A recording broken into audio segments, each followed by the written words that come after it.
Margaret gently rocked her 7-month-old son Noah as she gazed out the window at the Boston skyline. The weight and warmth of this tiny life in her arms brought her a happiness that was beyond compare. "Noah, Mama will always protect you," she whispered. Working as a nurse in the pediatric department at Boston General Hospital, Margaret understood the weight of responsibility that came with having a child better than most. Her husband Brian was successful as an environmental consultant, and the peaceful home they had built together was Margaret's greatest treasure. She heard the sound of coffee brewing in the kitchen. Brian was preparing breakfast.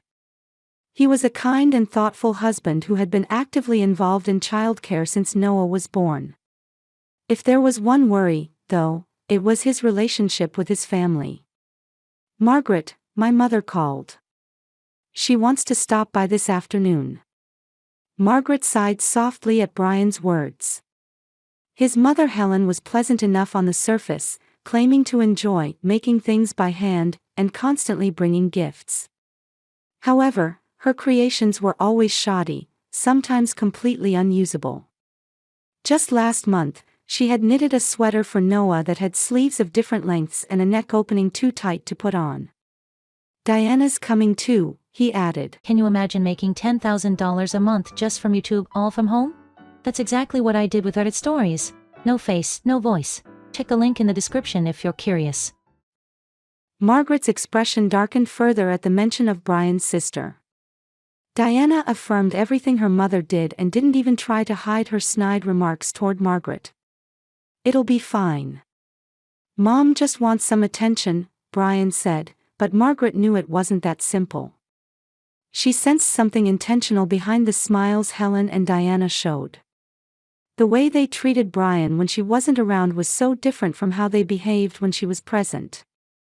At 3 in the afternoon, the intercom rang as expected. "Welcome, Helen, Diana," Margaret greeted them with as natural a smile as she could manage.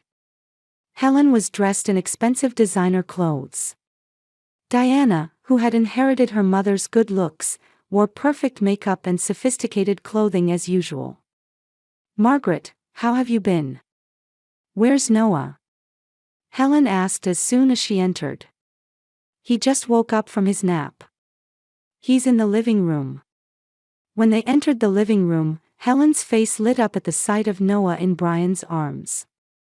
"Oh, my precious grandson. It's Grandma." Helen took Noah in her arms, acting as if he were her own child. Then she pulled a package from her large bag and handed it to Margaret with a proud expression. "It's a special baby blanket. I worked really hard on it. It's my hobby. I'm sure you'll like it." Margaret thanked her and opened the package. At first glance, it looked like an ordinary pastel blue blanket, but the texture was strange, with areas that felt oddly stiff, like soap residue. "It's a bit tacky, but it suits you perfectly," Diana said with a meaningful smile. In that moment, Margaret felt an indescribable unease about the glance exchanged between the sisters.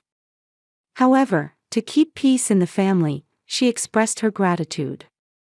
"Thank you, Helen. I'll cherish it." "Please do. It's a very special blanket." There seemed to be something hidden in Helen's words.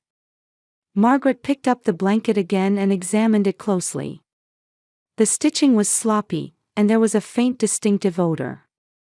Brian tried to honor his mother's feelings by placing the blanket near Noah, but Margaret had already decided in her heart. She would never use this blanket for her child. Margaret carefully folded the blanket from Helen and tucked it away in the back of her bedroom closet, hiding it under clothes she rarely wore. She had already prepared several soft, safe organic cotton blankets for Noah. As a professional nurse, she was extremely careful about what she used for her baby. "I'll just bring it out when Helen visits," she told herself. Over the next few weeks, Helen began visiting surprisingly often. She had developed a habit of asking the same question each time. "Are you using that blanket? Does Noah like it?" Margaret always gave vague answers and occasionally brought out the blanket to show her. But as soon as Helen left, it went right back into the depths of the closet. She simply couldn't bring herself to use it for her baby. "Brian, I can't understand why your mother is so fixated on that blanket," Margaret confided to her husband one day. "Mom just wants to feel like her creations are being used."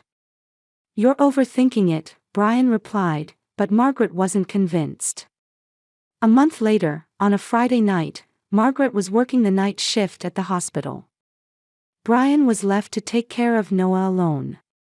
Though not as meticulous as his wife, he was serious about his responsibilities as a father. In the middle of the night, Noah began to cry.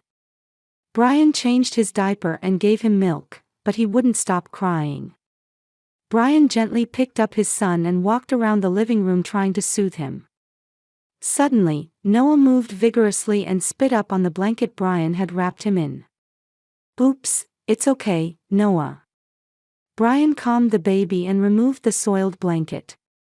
Thinking he needed to replace it with a clean one, he searched the closet. He couldn't find any blankets on the shelf where Margaret usually kept them. As he continued searching, he found Helen's blanket hidden under some clothes. "This will do," he thought, and wrapped Noah in it. Fortunately, Noah quickly calmed down and fell asleep. The next morning, when Margaret returned from her night shift, Brian was preparing breakfast in the kitchen. Noah was sleeping peacefully in his crib. "Good morning," Margaret kissed Brian. "How was last night?" "It was fine." He spit up a little, but no problem, Brian answered with a smile. "Oh, I need to wash the blanket Noah was using." Margaret went to check on Noah and smiled at the sight of her sleeping son. Then she casually glanced at the crib and noticed Helen's blanket. She gasped. "Brian, why did you use this blanket?" Brian turned around, surprised by Margaret's tone. "Noah spit up, so I replaced it with this one I found in the closet." "Is there a problem?" Margaret took a deep breath, trying to regain her composure. "This is Helen's blanket. I've been keeping it away from Noah." "Why?" "You need to consider Mom's feelings." "I can feel it. There's something wrong with this blanket." Brian scratched his head. "You're overreacting. It looks normal enough. Anyway, I'll wash it." Margaret tried to stop him, but Brian had already taken the blanket to the laundry room. She was tired, so she decided to lie down for a while. Noah was sleeping safely, and washing the blanket shouldn't be a problem, she thought. Several hours later, Margaret was awakened by a shout. "Margaret! Look at this." Brian's voice contained obvious distress. Margaret rushed to the living room where Brian stood trembling, holding the blanket spread out in his hands. Margaret froze when she saw the blanket. The blanket, discolored by water and heat, clearly revealed a hospital logo and symbols. The words, "Biohazard Processed," in red and medical waste identification codes were clearly visible. This blanket was medical waste. It could contain hazardous substances, Margaret instantly understood with her nurse's knowledge. "What?" Brian looked at his wife with disbelief. "What do you mean? Did Mom deliberately?" Margaret quickly grabbed her cell phone and contacted her friend, a pediatrician. Although Noah had only been in direct contact with the blanket for a short time, tests were necessary just in case. "I need to take Noah to the hospital right away," Margaret said, her voice trembling. "You call Helen and ask her to explain what this is." Brian shook his head as he stared at the blanket. "I can't believe it. Mom doing something like this." Margaret picked up Noah, trying to stay as calm as possible. But inside her, flames of anger were rising. The pediatric outpatient department at Boston General Hospital was busy even on a Saturday afternoon. Margaret was embarrassed to face her colleagues, but she put her son's health first. Her friend, Dr. Carroll, immediately escorted Noah to an examination room after hearing the situation. "It's going to be all right, Margaret. We'll run tests right away," Carol said, maintaining both her professional coolness and the warmth of a friend. Margaret had dealt with many emergencies as a nurse, but when it was her own child in danger, it was difficult to maintain professional composure. She tried to hide her trembling hands as she watched Noah laughing on the examination table. "It's good the contact time was short," Carol said as she looked at the test results. "There are no symptoms at this point. We've done blood tests as a precaution, but the results won't be back until tomorrow. We need to know more about the materials and processing of that blanket." Margaret sighed with relief. "Thank you, Carol. I'm so sorry about this on a Saturday." "What are you saying?" "This is a serious matter," Carol frowned. "Where did that blanket come from?" "A gift from my mother-in-law." "You're kidding." Carol's eyes widened.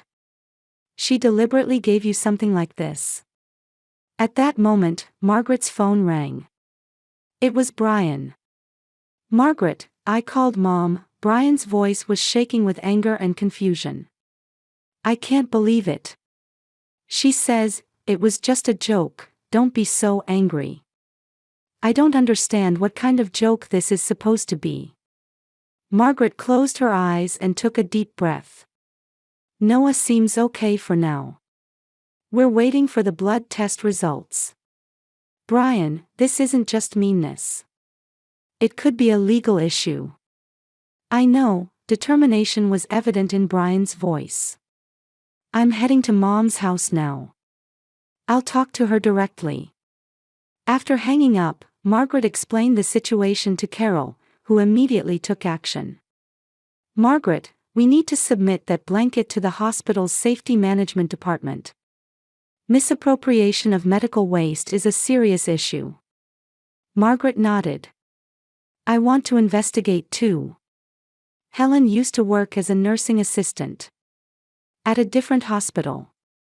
With Carol's help, Margaret submitted the blanket in a sample bag to the hospital's safety management department. Then, she accessed the hospital database and began researching the medical waste identification codes. Her colleague Jessica came over to help. "This code is from Maine General Medical Center," Jessica said. "It's a disposal label from about 2 years ago. You might get more detailed information if you contact that hospital." Margaret remembered that her mother-in-law had once worked at Maine General Medical Center. The puzzle pieces were starting to fit together. Meanwhile, Brian had parked in front of Helen's house. Diana's car was there too. He knocked on the door, trying to control his anger. "Brian. What's going on? Why such a fuss?" Helen opened the door, pretending as if she knew nothing. "Stop pretending, Mom," Brian said, his voice shaking. "That blanket, when we washed it, medical waste markings appeared. Why would you give something like that to a baby?" "Well, come in. The neighbors will hear you." Helen ushered her son inside.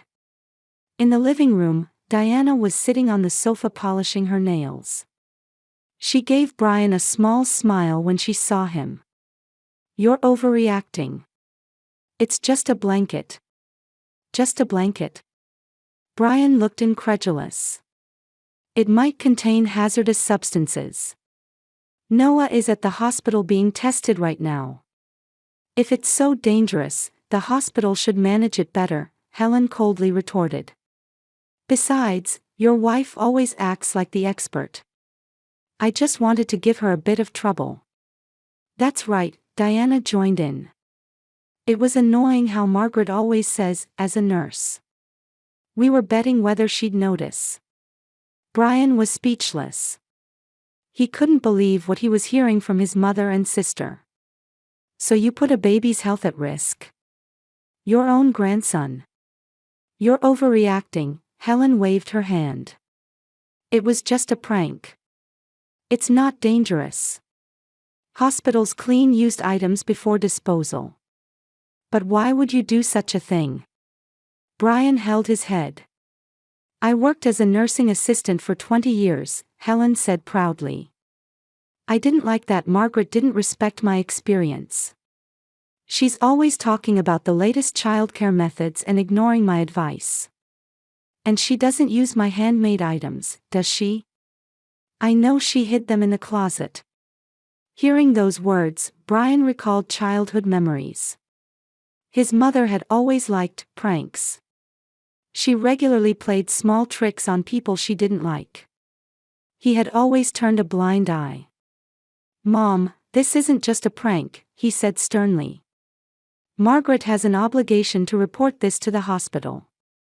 It could become a legal issue. The color drained from Helen's face. What? Unauthorized removal of medical waste is a crime. Especially if it potentially contains hazardous materials. Wait a minute, Diana interrupted. Are you going to report your own mother? You're being manipulated by Margaret. Brian stared at his sister. This is about Noah's safety. You don't understand the gravity of what you've done. Margaret is now investigating where that blanket came from. Maine General Medical Center, right? Helen collapsed into a chair. I just wanted to. What? What did you want to do? Brian pressed. I wanted to get back at Margaret. Helen suddenly began crying. Because she thinks she's a better mother than me. Rejecting my parenting methods. So you put a baby at risk. Brian couldn't contain his anger. The phone rang. It was Margaret. Brian, I've got confirmation. Her voice was calm, but he could tell there was anger underneath. That blanket is definitely medical waste from Maine General Medical Center. It might have belonged to an infectious disease patient. We're waiting for the blood test results, but the Safety Management Department is taking this situation very seriously. Brian looked at his mother. Helen covered her face with both hands, her shoulders shaking. I understand, he answered the phone. I'm coming home now. Let's figure out how to handle this together. After hanging up, Brian was silent for a long time. Finally, he said, Mom, I'm going to protect Margaret and my son. You'll have to take responsibility for your actions. He left his mother's house. In the car, he gripped the steering wheel tightly. He blamed himself for turning a blind eye to his mother's behavior all this time. He should have noticed sooner. Margaret's intuition had been right. The living room of Margaret and Brian's home was filled with unusual tension the following afternoon. Official hospital test documents lay on the table, and the two sat side by side on the sofa. Noah was being looked after by a friend in another room. Fortunately, the blood tests came back negative. Noah is safe, Margaret said quietly. But low concentrations of formaldehyde and traces of blood components were detected in the blanket. Regular follow-up will be necessary. Brian sighed deeply. What was Mom thinking? She wasn't thinking, Margaret said bitterly. She doesn't understand the seriousness of what she did. The doorbell rang, and Brian stood up. He welcomed attorney Jennifer Cohen. I'm sorry to meet you both under such difficult circumstances, Attorney Cohen said with a serious expression. Let me review the situation once more. While Margaret explained everything, Attorney Cohen took careful notes. When the story was finished, she reviewed the documents and then looked up. There are two separate issues involved here, she explained. One is a civil matter, the fact that your child was put at risk. The other is a criminal matter, the unauthorized removal of medical waste. Maine General Medical Center is taking this situation very seriously. What are our legal options? Margaret asked. The hospital has already begun a formal investigation. If there's evidence that Helen deliberately removed medical waste, there could be criminal charges. You, as victims, need to decide whether to press charges. Brian frowned. I don't want to put my mother in jail. I just want her to take responsibility. I understand, Attorney Cohen replied gently. Apart from legal options, think about what you want to achieve. While they were talking, a cell phone rang. The screen showed Helen. Brian hesitated for a moment but answered. Brian? Helen's voice sounded smaller than usual. I've called the whole family. Could you come to the house this evening? I want to explain. Brian looked at Margaret and Attorney Cohen. They both nodded slightly. All right. I'll come. At 5 p.m., Margaret and Brian arrived at Helen's house. Several cars were parked outside, showing that the extended family had gathered. For safety, Noah had been left with Margaret's parents. Are you okay? Margaret squeezed Brian's hand. Yes, he answered with a determined expression. Let's face this together. In the living room, Brian's aunt and uncle, several cousins, and Helen's sister Martha had gathered. Helen and Diana were in the corner of the room, looking anxious. Thank you all for coming, Helen said in a weak voice. I wanted to explain what I did. She began explaining yesterday's events in her own way. However, her explanation distorted reality, making it sound as if a harmless prank had been misunderstood. Wait, Margaret stood up. We should present the facts accurately. With the coolness and clarity of a nurse, she explained everything that had happened. The nature of medical waste, the dangers it posed, and the potential effects on a baby. As she explained, she pulled the hospital test results from her pocket. This isn't just meanness. It's misappropriation of medical waste, and Noah's life could have been at risk. The room fell silent. Helen's sister Martha was the first to speak. Helen, is this true? Helen didn't answer and lowered her gaze. Diana stood up to protest, but Martha stopped her with a hand. Helen, this isn't the first time you've done something like this, Martha said slowly. Maybe it's time to tell the family. The atmosphere in the room changed. Brian looked at his mother's sister with curiosity. What do you mean? Martha took a deep breath. Helen has always had this pattern of behavior. Pranks on people she doesn't like. At first, they were harmless, but they escalated over time. She slowly began to tell several past episodes. The real reason Helen's ex-husband Brian's father decided to divorce, troubles at multiple workplaces, and several strange coincidences that had been rumored among relatives. Your father left because of her behavior, Martha said to Brian. Because no one tried to confront the issue head-on, the problems only got worse. Brian collapsed into a chair, shocked.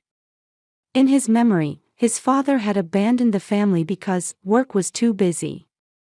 Why didn't anyone tell me? He asked, his voice trembling. We were trying to protect Helen, Martha answered sadly. But now I think that was a mistake. Helen began to cry. I just wanted attention. Margaret addressed everyone in the room. This isn't a personal conflict. As a healthcare professional, I had an obligation to report this. Maine General Medical Center has already begun an investigation. Helen looked up. Are you going to have me arrested? That's not for us to decide, Margaret answered calmly. However, I'd like to propose one solution. She explained the conditions she and Brian had discussed. Helen would need to undergo professional counseling and seriously commit to treatment. Contact with Noah would be limited until progress was made.